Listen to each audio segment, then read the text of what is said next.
উফ, সকাল সকাল চান করে উঠতে না উঠতেই কোন আপদ এসে আবার হাজির হলো রে বাবা। এখনো পুজো হয়নি। কি ব্যাপার, কি চাই? মা, ভিখারিকে 10টা টাকা ভিক্ষা দেন, ভগবান আপনার মঙ্গল করবে। ওরে, এ কেমন মানে তোমার? 10 টাকা কেউ ভিক্ষে চায়? আর সকাল সকাল 10 টাকা খসলে নেহাতি অমঙ্গল বাপু। আমি তো আপনার মঙ্গলের কথা বলিনি মা। ভিক্ষা দানে মঙ্গল লাভ একমাত্র গ্রহিতারই হয়, দাতার তো একটু লস হবেই। আচ্ছা, বড় বড় কথা বলছো হে, অথচ ভিক্ষা চাইতে তোমার একটুও লজ্জা করলো না? লজ্জা সম্পূর্ণ ত্যাগ না করলে নাগা সন্ন্যাসী কিংবা ভিখিরি হওয়া যায় না মা। তাছাড়া শ্রী শ্রী ঠাকুর কি বলে গেছেন লজ্জা, ঘেন্না, ভয় 3 থাকতে নয়।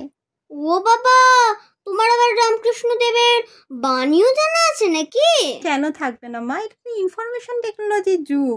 তাছাড়া ভিক্ষা করছি বলে কি একটু পড়াশোনা করতে নাই, মূর্খ থাকতে হবে একেবারে? তা বলে একেবারে 10 টাকা ভিক্ষা চাইবে? কি করব বলেন মা, যা যুগ পড়েছে সংসার চালানো দুর্দায় হয়ে যাচ্ছে। এর কমে যে সংসার চলে না গো। বলো কি হে, বলো কি হে? হ্যাঁ মা, হ্যাঁ, সর্বত্র আপনি দেখুন, সর্বত্র ভিখিরিরা 2 টাকা 5 টাকা রিফিউজ করছে। কেন বলুন তো? আসলে আমাদের হ্যাভনিয়ট ইউনিয়ন থেকে রেট বেঁধে দিয়েছে, ওর নিচে নিলে মা ইউনিয়নের মেম্বারশিপ কেটে দেবে। তো এই জন্যেই তো আমরা 10 টাকা করে নিচ্ছি। এছাড়া কি বলুন তো, 10 টাকার কম নিলে আমাদের পেস্ট্রি থাকে বলুন মা? পেশি থাকে ম্যা? তাই তো দেখছি বাপু তোমাদের পেস্টিজ। আমিও ঠিক করেছি, আমিও ভিক্ষা দেবো কাইন্ডে। কাইন্ডনেস? আচ্ছা, বেশ, তেমন হলে কনসিডার করব।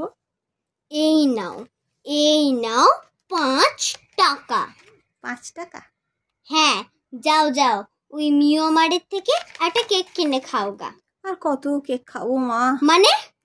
মানে কিছুটা সস্তায় হবে বলে আপনার মতো অনেকেই ক্যাশে না দিয়ে কাইন্ডে সারতে চাইছে। আর এই করে সকাল থেকে 5টা কেক পেটে পড়ে গেছে। এরপর যদি কেক খায় না মা, পেট ছাড়বে।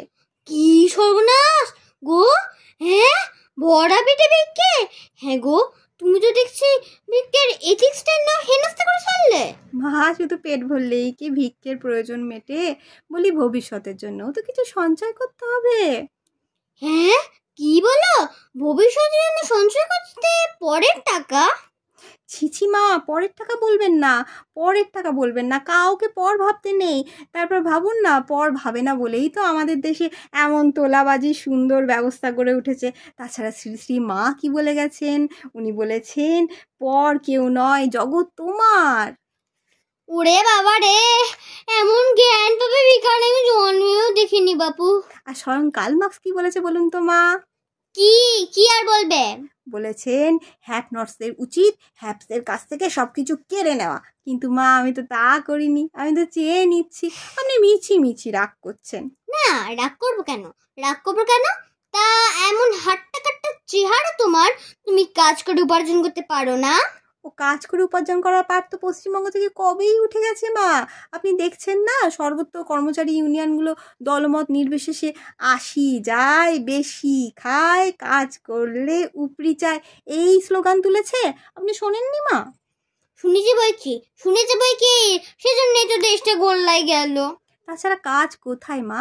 বাংলায় যদি কাজ থাকতো তাহলে কি এত বেকার বসে থাকতো? আচ্ছা, বিপদে পড়েছি তো বাপু। আচ্ছা বাপু, তোমায় কাজ করতে কে বলেছে? তোমায় কাজ করতে? স্বয়ং নির্ভর স্বরোজগার উপায় টুপায় তো কিছু আছে না, নাই নাকি? আছে মা, আছে। আপনি চাকরির বদলে স্বয়ং নির্ভর স্বরোজগারের কথা বলছেন তো, তা আছে বই কি। কিন্তু কি বলুন তো মা, ওই সেগুলো খুবই নগণ্য।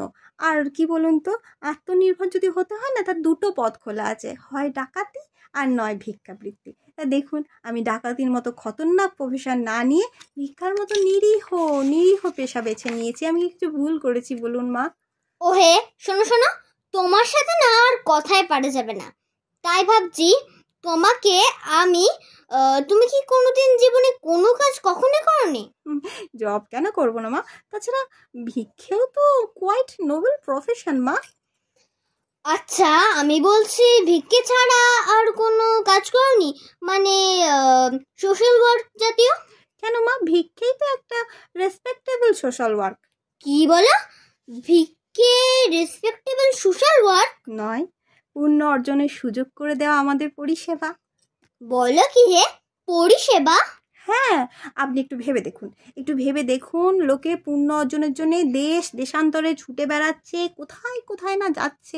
এতে যেমন খরচ তেমন পথশ্রম, হ্যাঁ পা কত কি। এইসব পুণ্যলোভীদের আমরা ট্রাভেলিং কস্ট, পথশ্রম সমস্ত কিছু বাঁচিয়ে পুণ্য অর্জনে সাহায্য করি। শুধুমাত্র ভিক্ষে দেবেন আর অনন্ত স্বর্গের পাসপোর্ট আপনার হাতে। বলুন তো মা, কত সহজ করে দিচ্ছি। এটাকেই তো পরিষেবা দেয়া বলে মা। তা তো ঠিক। এ ব্যাপারটা ঠিক ভেবে দেখিনি। আর ভাববেন না মা, আর ভাববেন না। 10টা টাকা আমায় ভিক্ষা পাবো দিয়ে দিন। আর এতক্ষণ যে ভিক্ষের সপক্ষে কনভিন্সিং যে সওয়াল জবাব করলাম, মার্কেটিং টেকনোলজি সম্পর্কে আপনাকে এতগুলো জানকারি দিলাম, তার কনসাল্টিং ফিটাও কিন্তু দেবেন মা। আরে আমি তোমায় কনসাল্ট করতে যাইনি। আরে নাই বা গেলেন, গায়ে পড়ে অ্যাকনলেজ দেওয়াটাও তো কনসাল্টিং বৃত্তিরই অঙ্গ মা। তাই বলি কি মা, ফর নাথিং কারোর রোজগারের পথে বাধা হয়ে দাঁড়াবেন না মা। হলে হব, হলে হব। বাপু তুমি কনসালটেন্ট হতে কে বলেছিল? আর বলবেন না মা, গরজ বড় বালায়। আপনি দেখছেন না, একদিন যারা ওই পুঁজিপতিদের কালো হাত ভেঙে দাও গুড়িয়ে দাও, ভেঙে দাও গুড়িয়ে দাও বলে চেঁচাতো, আজ তারা কেমন ল্যাজে গোবরে হয়ে পুঁজিবাদীদের ভজনায় ভিক্ষের ঝুলি কাঁধে নিয়ে ঘুরে বেড়াচ্ছে। আরে সেটা তো দেশের শিল্পের উন্নতির জন্য। হ্যাঁ মা, আপনি যথার্থই বলেছেন। এই বাংলার উন্নতির জন্যে দেশে দেশে ঘুরে বেড়াচ্ছে। তাহলে ভেবে দেখুন মা, দেশের উন্নতি হোক, বাংলার উন্নতি হোক, আত্ম উন্নতি হোক, সব ক্ষেত্রেই কিন্তু ভিক্ষের কোনো বিকল্প নেই মা। বাবারি বাবারি, দুড়ি দিলে।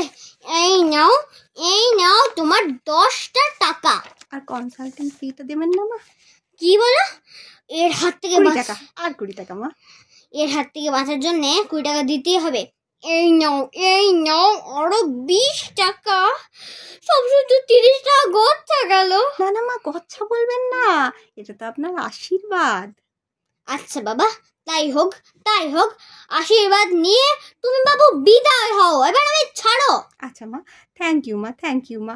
আসলে আপনাদের দয়া মায়াতেই তো আমাদের বাড়বৃদ্ধি মা। আমাকে চিরবিদায় দেবেন না মা, আমি আবার আসবো। হ্যাঁ, থ্যাংক ইউ, টাটা, ফির মিলেঙ্গে। ধন্যবাদ।